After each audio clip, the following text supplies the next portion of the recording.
आने वाला जो 9 जून को हम लोग जो पद यात्रा कर रहे हैं, यहाँ ठीक जो है आपका गितिलपी के पास जो सरजम गुटू है, जहाँ पर पत्थर गाड़ा गया है शहीदों के नाम से, 7 बजे से पद यात्रा वहां से हम लोग करेंगे। एसटी आयोग को जो यहाँ के डीसी, यहाँ के सीओ और जो है जिला भू अर्जन पदाधिकारी के द्वारा जो प्रतिवेदन समर्पित किया गया है, वो बिल्कुल जो है एक तरफा है। बिना स्थल में जा करके परीक्षण किया कहां पर ससंदरी है कि नहीं है, कहां पर नागेरा बिंदेरा को पूजा करने वाला स्थल है कि नहीं है, हेरो पर्व में कहां पर पूजा किया जाता है जमुना पर्व में, और कहां पर ससंदरी है, कहां पर दशावली, इसको बिना परीक्षण और स्थल पर बिना जांचे परिचय ये लोग एक तरफा रिपोर्ट दिया है, जिसका हम लोग को कड़ा पाती है कि कोल्हान के पश्चिम सिंहभूम जिला में न सिर्फ रेक्टेंगुलर का वायलेशन हुआ है, बल्कि पैसा का भी अवमानना हुआ है, विल्किंसन रूल का भी अवमानना हुआ है, और फॉरेस्ट राइट एक्ट का भी अवमानना हुआ है। इसीलिए यहाँ पर अगर जो है सड़क बनेगा तो इससे आदिवासियों को अनैतिक रूप से विस्थापन का दंश ना झेलना पड़े। आदिवासियों का जमीन को रेक्टेंगुलर में कहा गया है कि आसिया में रहने वाले, अलग अलग रहने वाले आदिवासियों का जमीन को अंतिम रूप से भी ना लिया जाए। अगर उनका जीविका का एकमात्र उपाय है, अगर उपजाऊ भूमि है, तो उसका समीक्षा करना जरूरी है कि कहीं उसके अधिग्रहण करने से उनका अनैतिक विस्थापन और प्रवास की स्थिति तो नहीं बनेगा। साथियों जोहार, जय भीम। अभी झारखंड पुनरुत्थान अभियान के केंद्रीय अध्यक्ष और झारखंड पुनरुत्थान अभियान के केंद्रीय महासचिव और साथ में उनके पदाधिकारी मौजूद हैं, और विगत दिन इस क्षेत्र में पूरे कोल्हान के किनारे किनारे एक रिंग रोड बनने की बात हुई थी। इसका प्रस्ताव केंद्र सरकार की ओर से आई हुई थी। इसके बाद से इस क्षेत्र में आप सबको पता है कि काफी विकराल रूप से यहाँ विरोध हुआ। विरोध होने के बाद लोग संगठित हुए और इसका विरोध काफी तेज रफ्तार से हुआ, और इसका नेतृत्व मुख्य रूप से झारखंड पुनरुत्थान अभियान कर रहे थे। और इसको लेकर के झारखंड पुनरुत्थान अभियान के केंद्रीय महासचिव जी ने एसटी आयोग को इस संबंध में लिखा था, और इस संबंध में एसटी आयोग ने उपायुक्त को जवाब मांगा था। इसके बाद से इस क्षेत्र में अंचलाधिकारी और उपायुक्त के माध्यम से एसटी आयोग को पुनः जवाब सौंप दिया गया था। इसके बाद क्या क्या जवाब आई, और इसके बाद में इसे सुनने को आया है कि इस क्षेत्र में जो भी इसमें दावा किया गया था, इस क्षेत्र में बहुफसलीय सिंचित जमीन है और इस क्षेत्र में कई जहरतान है और कई पूजा स्थल है, इन चीजों को खारिज कर दिया गया है। तो क्या आगे की रणनीति है, झारखंड पुनरुत्थान अभियान के केंद्रीय अध्यक्ष से जानना चाहेंगे। सर, क्या वर्तमान में क्या स्थिति है और क्या आप लोग की रणनीति होगी आगे? मैं निश्चित तौर पर झारखंड पुनरुत्थान अभियान की ओर से 24 और 25 जनवरी 2024 में 2 दिवसीय पदयात्रा किया गया था, जब चैवासा रिंग रोड को लेकर के विज्ञापन जारी हुआ। तो विज्ञापन जारी होने के बाद उन 16 गांव के मुंडाओं से जब पूछा गया तो किसी भी गांव के मुंडा को पता नहीं था विज्ञापन जारी हुआ है। तो हम लोग ने बताया कि देखिए, आपका जो है ये गांव से होकर के रिंग रोड जाएगी, क्या इस विज्ञापन के बारे में आप लोग को पता है? तब सारे गांव के मुंडा लोग ने बताया कि नहीं, हम लोग को नहीं पता है। क्योंकि झारखंड पुनरुत्थान अभियान गैर राजनीतिक सामाजिक संगठन ऐसे सामाजिक कार्यों के लिए बनाया गया है। तो जब हम लोग को पता चला, विज्ञापन देखे, तो हम लोग का महती दायित्व बनता था कि उन 16 गांव के लोगों को जा करके बताया जाए। हम लोग ने क्या बताया, उसके बाद उसी में उन लोग के सहमति से ही 24 और 25 जनवरी 2024 को 2 दिवसीय पदयात्रा की गई थी। ठीक जो है सिंहपुकुरिया के ठीक पाले, जहां से जो है बाईपास सड़क के लिए चिन्हित किया गया था, रघुनाथपुर से हम लोग 24 तारीख को चले तोलगढ़ सही तक, 25 तारीख को कातीगुट्टू से लेकर के पुटीदा तक। तो चूंकि जनवरी महीने में बारिश हो रहा था, उसमें भी हम लोग ने जो है पदयात्रा उसी खेत से होकर के किया, जिस जो है बाईपास रोड के लिए ड्रोन से ट्रेस करके नक्शा बनाया गया था। रेपकतलार बोलता है भूमि अधिग्रहण पुनर्वास पुनर्स्थापन में उचित प्रतिकार पारदर्शिता अधिनियम 2013 बोलता है कि जब कभी भी अनुसूचित क्षेत्र में किसी भी जो है जमीन का अधिग्रहण किसी भी केंद्रीय चाहे राज्य प्रायोजित योजनाओं के लिए अधिकृत किया जाएगा तो सबसे पहले वहां का स्वशासन प्रथा, जैसे कोलान में मन के मुंडा है, सबसे पहले स्वशासन प्रथा के तहत सभी गांव में जो मुंडा है उससे बातचीत करना है। उनसे बातचीत करने के बाद जिन जिन रैयतों का जमीन जा रहा है उनसे भी पूछना है। उनसे पूछने के बाद ग्राम सभा करना है। ग्राम सभा के मामले में भी भूमि अधिग्रहण कानून 2013 का संशोधन रघुवर दास के समय में हुआ। पहले 80% सहमति जरूरी था ग्राम सभा में, उसके बाद 30%, जबकि 30% भी सहमति लिया नहीं गया, ना तो ग्राम सभा कहीं पर आयोजित हुआ। तो ये सूचना पदयात्रा के क्रम में हम लोग को पता चला। तब हम लोग ने उन लोग से बात किया कि खेत को हम लोग ने देखा पूरी तरह से तो 1 नंबर उपजाऊ जमीन, तो इसलिए कि हम लोग खेत होकर के गए, उस समय फसल जो काटा गया था तो उसी कीचड़ में हम लोग गए थे। उसी को ध्यान में रखते हुए ही हमारे जो केंद्रीय महासचिव अभियान के, इन्होंने एसटी आयोग को लिखा, उसमें लिखा कि कोलान के पश्चिम सिंहभूम जिला में न सिर्फ रेक्टेंगुलर का वायलेशन हुआ है बल्कि पैसा का भी अवमानना हुआ है, विल्किंसन रूल का भी अवमानना हुआ है और फॉरेस्ट राइट एक्ट का भी अवमानना हुआ है। इसीलिए यहाँ पर अगर जो है सड़क बनेगा तो इससे आदिवासियों को अनैतिक रूप से विस्थापन का दंश ना झेलना पड़े। आदिवासियों का जमीन को रेक्टेंगुलर में कहा गया है कि हाशिए में रहने वाले, अलग थलग रहने वाले आदिवासियों का जमीन को अंतिम रूप से भी ना लिया जाए।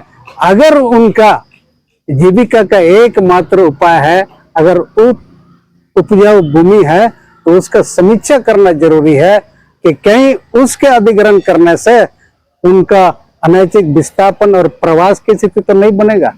हम लोग ने देखा यहाँ पर बैठे हुए डीसी, तत्कालीन डीसी, उस तत्कालीन जिला भू अर्जन पदाधिकारी और अंचल अधिकारी लोग किसी भी गांव में नहीं गया। इसका मतलब है कि जितने पदाधिकारी हैं पश्चिमी सिंहभूम में, जो जितने कानून है उन कानूनों को, प्रावधानों को, उसको प्रक्रिया के तहत जमीन अधिग्रहण करना चाहिए। क्या उन प्रक्रियाओं को फुलफिल नहीं की गई है? बिल्कुल नहीं की गई है। आपको याद है अभी जो डीसी है उसके पहले जो डीसी था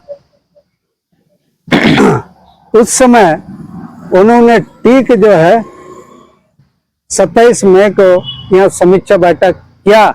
उसके बाद एक टिप्पणी उनका पेपर में आया था। तो उस बाईपास रिंग रोड के लिए कोई भी लोग अगर अड़ंगा लगेगा तो उल्टा पुल्टा अनाप शनाप धारा लगा करके भी उनके खिलाफ केस लगा, ये उन्होंने बोला। तो उसके खिलाफ में झारखंड पुनरुत्थान अभियान में टोलगढ़ सही में सुबह सुबह मीटिंग किया। उसके बाद उसमें हम लोग ने लिखा कि एक जो है नौकरशाह, एक यहाँ पर पदस्थापित कोई अगर फर्स्ट क्लास मजिस्ट्रेट ऐसे बात करता हो तो ये कहीं से भी उसका प्रशासनिक जवाबदेही है, प्रशासनिक कार्य संस्कृति का लक्षण नहीं। एक प्रशासनिक पदाधिकारी सरकार के मुलाजिम के तौर पर पैसा कानून का अचल से अनुपालन करने के लिए, रेक्टेंगुलर का अचल से अनुपालन करने के लिए, एफआरए का अचल से अनुपालन करने के लिए, और यहाँ स्वशासन प्रथा जो है, मन की मुंडा स्वशासन प्रथा जो डीसी ही अपॉइंट करते हैं, उनके साथ समन्वय स्थापित करके बहुत पारदर्शी ढंग से जमीन अधिग्रहण का प्रक्रिया को पूर्ण किया जाए, उसके लिए जवाबदेही है।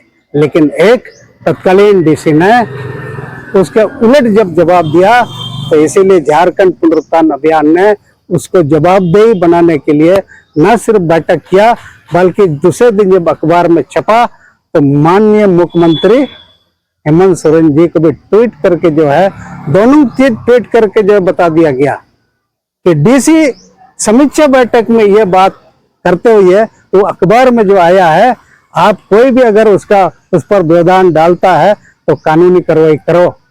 और हम लोग की तरफ से जो आया कि एक जो है जवाबदेही अधिकारी का यह वर्षन नहीं हो सकता है, तो दोनों चीज टाइप करके या ट्वीट करके माननीय मुख्यमंत्री को दिया गया। अभी वर्तमान में जिस तरह से जवाब दाखिल किया गया है अनुसूचित जनजाति आयोग को, आपका जो मांग थी उसको पूरी तरह से खारिज की गई थी, जो दावा थे, तो आगे क्या रणनीति होगी अभियान का और आगे किस प्रकार की रणनीति तय की जाएगी जो इस क्षेत्र की जो बहुफसलीय सिंचित जमीन है उसको बचाया जा सके? देखिए, हम लोग जो है जब से झारखंड पुनरुत्थान अभियान का गठन हुआ है, सबसे पहला हम लोग का कमिटमेंट है जल जंगल जमीन का रक्षा लड़ाई लड़ना। 22 जनवरी 2023 को जैसे ही जो है झारखंड पुनरुत्थान अभियान गैर राजनीतिक सामाजिक संगठन का जो है गठन हुआ, सबसे पहले उसी वर्ष हम लोग ने टाटा से कलिंग नगर 9 जून को हम लोग जो है टाटा से कलिंग नगर तक पदयात्रा किए। जहां पर जो हम लोग अभी बैठे हैं, आप देख पा रहे हैं, ये भी उसी का हिस्सा है। ये जो विकास गलियारा बनना था, टाटा कॉलेज में भी यहाँ से भी ऊपर तक आगे तक जो है चिन्हित किया गया था, जो फेंसिंग किया हुआ है, जबकि यहाँ सीमाना है। वो पदयात्रा के चलते टाटा स्टील का सबसे बड़ा ड्रीम प्रोजेक्ट आज स्थगित है। तो हमारा कहने का मतलब 9 जून से ही हम लोग शुरू किया था। 9 जून क्यों? कि वीर शहीद बिरसा मुंडा जो आज एक जल जंगल जमीन का रक्षा जो उन्होंने शहादत दिया, जिनके बाद CNT एक्ट कानून बना जमीन से संबंधित, उन्हीं का पुण्य तिथि है, शहादत दिवस है 9 जून। हम लोग पुनरुत्थान अभियान की ओर से प्रत्येक वर्ष 2023 से प्रत्येक वर्ष हम लोग एक पदयात्रा करते हैं। आप जो सवाल किया, ST आयोग को जो यहाँ के DC, यहाँ के CO और जो है जिला भू अर्जन पदाधिकारी के द्वारा जो प्रतिवेदन समर्पित किया गया, वो बिल्कुल जो है एक तरफा है। बिना स्थल में जा करके परीक्षण किया, कहाँ पर ससंदरी है कि नहीं है, कहाँ पर नागेरा बिंदेरा को पूजा करने वाला स्थल है कि नहीं है, हेरो पर्व में कहाँ पर पूजा किया जाता है जमुना पर्व में, और कहाँ पर ससंदरी, कहाँ पर दशावली, इसको बिना परीक्षण और स्थल पर बिना जांचे परिचय ये लोग एक तरफा रिपोर्ट दिया है, जिसका हम लोग को कड़ा पाती है।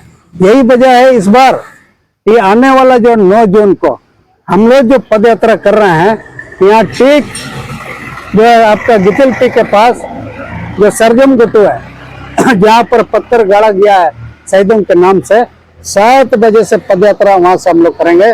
वहां से 7 बजे शुरू करेंगे, रमता गार्डन, मटका मातो, उसके बाद निमडी में वीर शहीद बिरसा मुंडा का प्रतिमा है, वहां पर माल्यार्पण करेंगे।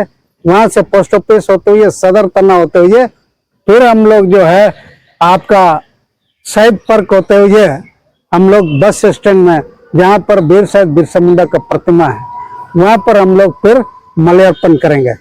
उसके बाद ऐसे आ करके हम लोग जो है कोट होते हुए, टुंगरी होते हुए यहाँ तक आएंगे।